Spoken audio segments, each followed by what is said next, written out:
The 50 ये एक India का ऐसा रियलिटी शो है जिसमें इंडिया के टॉप के बड़े बड़े इन्फ्लुएंसर को लाकर उनसे हगवाया गया है। क्या बात कर रहे हैं? जितने बड़े बड़े इस शो के अंदर नाम है उतना ही बड़ा बड़ा इन लोगों ने हगा है। अब भाई तुम लोग सोच रहे होगे यार ये बड़ा बड़ा कैसे हकते हैं, तो भाई इन लोगों को देख लो, ऐसे हकते हैं। और भाई ये शो सिर्फ 3 चीजों पर चल रहा है, वायलेंस वायलेंस वायलेंस। चाहे भाई शो का पहला एपिसोड हो जिसमें सिद्धार्थ और करण पटेल की फाइट हो गई थी, जिसमें सिद्धार्थ भड़क गया था और गाली गलौज कर रहा था, या फिर शो का दूसरा तीसरा एपिसोड जिसमें रजत और दिग्विजय की फाइट हो गई थी, जिसमें रजत ने दिग्विजय पर ऑलमोस्ट अटैक ही कर दिया था। अगर बात करें भाई शो की, तो शो में टास्क के नाम पर भाई मजाक हो रहा है। भाई तुम लोग इस शो के अंदर रजत दलाल, प्रिंस नरूला, दिग्विजय राठी, मिस्टर फेजू को लाए हो, तो भाई टास्क में भी थोड़ा अच्छा बजट लगा लेते। भाई बच्चों वाले टास्क हो रहे हैं, जैसा कि पहले एपिसोड में म्यूजिकल चेयर। भाई इतना बड़ा शो, इतना बड़ा बजट, इतने सारे कंटेस्टेंट, और तुम उनसे क्या करवा रहे हो, म्यूजिकल चेयर। और भाई इन्होंने एक्चुअली जो अभी सबसे बड़ा शो चल रहा था मिस्टर बीस्ट का बीस्ट गेम, एक टास्क में इन्होंने उसकी कॉपी करी, जो ब्रीफ केस वाला टास्क हुआ था जिसमें आरुषि चावला व्यक्त हुई थी। मतलब भाई इंटरनेशनल बेइज्जती। ये तो लेटेस्ट न्यूज है। और भाई इस टास्क को मिस्टर बीस्ट ने इंट्रोड्यूस करवाया था अपने शो में, अपने गेम में। अब भाई तुम लोग यहाँ पर एक बात समझो, इन्होंने इंडिया का सबसे बड़ा शो बनाने की कोशिश करी द 50,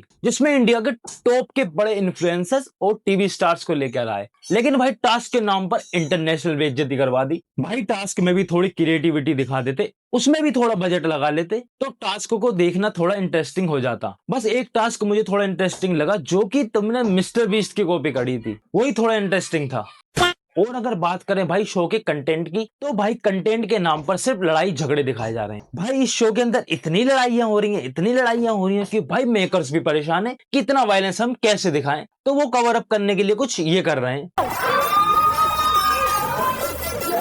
भाई यहाँ पर कुछ तगड़ा ही कलेश हुआ है, और इतना तगड़ा हो गया है कि मेकर्स ने सोचा इसको हम पब्लिक के सामने कैसे दिखाएंगे, तो उन्होंने कवर अप करने के लिए कट लगाकर थोड़े से फाइट सीन डालकर और बैकग्राउंड में म्यूजिक चला दिया गोलमाल का। और भाई ये गोलमाल इन्होंने इस फाइट में नहीं करा, बल्कि मेकर्स के साथ हो गया है, क्योंकि अभी मैक्सटन ने एक पॉडकास्ट में बताया है कि उस दिन उस फाइट में क्या हुआ था। यार इसका जिक्र तक नहीं हुआ कि अर्चित को सुवेत ने बहुत मारा, सिद्धार्थ ने बहुत मारा, रजत दलाल ने बचा लिया उनको, अर्चित को। फिर मैंने भाई तुम लोग देखो, अर्चित ने मैक्सटन पर हाथ उठाया, श्वेत ने अर्चित पर हाथ उठाया। मतलब भाई इतना तगड़ा कलेश हुआ था, जिसको इन्होंने कवर अप कर दिया कट लगाकर, थोड़े से सीन डालकर, और बैकग्राउंड में म्यूजिक लगा दिया गोलमाल का। अगेन भाई ये गोलमाल इन्होंने इस फाइट में नहीं करा, बल्कि शो मेकर्स के साथ हो गया है, क्योंकि इन्होंने इन 50 लोगों को लेकर जो बनाने की कोशिश करी थी वह तो बिल्कुल भी नहीं बन पाया, और ये बात शो के मेकर्स भी जानते हैं। और भाई बात रही शो के व्यूअरशिप की, तो भाई शो में व्यूज इसलिए आ रहे हैं क्योंकि इसमें जो 50 लोग हैं, मानो या ना मानो, इनकी फैन फॉलोइंग ठीक ठाक है, तो इनके जो तगड़े वाले फैन हैं वो अपने फेवरेट इन्फ्लुएंसर सेलिब्रिटी को देखना चाहते हैं, जिसकी वजह से वो ये शो देख रहे हैं। बट एज अ व्यूअर मैं बताना चाहूंगा कि ये शो इतना अच्छा नहीं बन पाया जितना अच्छा ये बन सकता था। इन्होंने इन 50 लोगों को लेकर बनाने की कोशिश करी द 50, लेकिन एक्चुअली ये बन गया द 30। और मैं कॉन्ग्रेट्स करना चाहूंगा उन लोगों को जिन्होंने इस शो को रिजेक्ट कर दिया था, वरना वे भी इस टट्टी का हिस्सा होते। और भाई इस शो के अंदर इतना कलेश हो रहा है, इतना कलेश हो रहा है कि भाई हम लोग भी कहां तक कवर अप करें। जैसा कि अभी भाई प्रिंस और अरबाज की फाइट हो गई थी, या कह सकते हैं प्रिंस वर्सेस ऑल हो गया था, जिसमें प्रिंस ने ये बोला था कि ये जितने लोग हैं सब एक दूसरे की चाटते हैं समथिंग। तो अरबाज, रजत एंड 4-5 बंदे और प्रिंस पर चढ़ गए थे, जिसमें अरबाज ने प्रिंस को धक्का दे दिया था और प्रिंस नीचे गिर गया था। वे बात अलग है कि एपिसोड में वह चीज नहीं दिखाई है, लेकिन प्रिंस गिर गया था। अब भाई कलेश को परे रखकर थोड़ी इंटरेस्टिंग चीजों पर बात करते हैं, जो कि शो मेकर्स ने करी वंशज की री एंट्री करवाकर।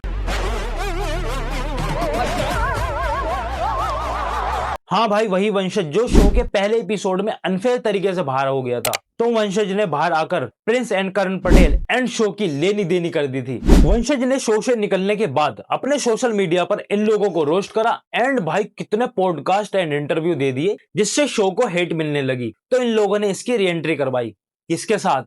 उसका बेस्ट फ्रेंड करण पटेल के साथ। अब भाई होता क्या है, वंशज ने अपनी भड़ास निकाली करण पटेल से हाथ न मिलाकर।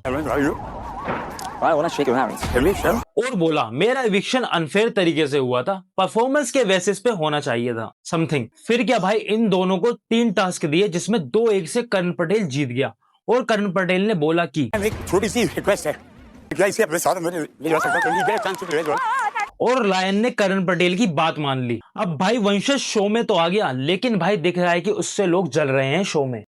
मुझे एक बात समझ नहीं आई कि यार प्रिंस को और रजत को एक एडवांटेज मिला था जिसमें लायन ने प्रिंस को अपने पर्सनल रूम में बुलाकर प्रिंस को वंशज की बाहर की वीडियो दिखाई। इंडस्ट्री में मेहनत कर रहे हैं। अरे तुम मत बोलो। मेरे को एक बात समझ नहीं आई कि इस वीडियो को देखने से प्रिंस को क्या एडवांटेज मिला, प्रिंस को क्या फायदा हुआ। फिर क्या भाई, प्रिंस ने ये बात सबके सामने रखी कि वंशज ने ऐसा बोला है। फिर उसके बाद सब लोग वंशज पर चढ़ने लगे, चाहे वो रिद्धिमा हो, श्वेत हो या फिर again Karan Patel and Prince. लेकिन भाई मेरे को यहाँ पर रजत भाई की एक बात अच्छी लगी कि उन्होंने इस सिचुएशन को अच्छे से हैंडल करा एंड वंशज को एंड दूसरी साइड की टीम को समझाया जो लोग वंशज पर चढ़ रहे थे। अब भाई इस सिनेरियो को देखकर मुझे एक बात समझ में आ रही है कि शो मेकर्स वंशज को गलत दिखाना चाहते हैं, उसकी बैंड बजाना चाहते हैं, क्योंकि वंशज ने शो से बाहर निकलने के बाद शो की बैंड बजा दी थी। क्या बात कर रहे हैं?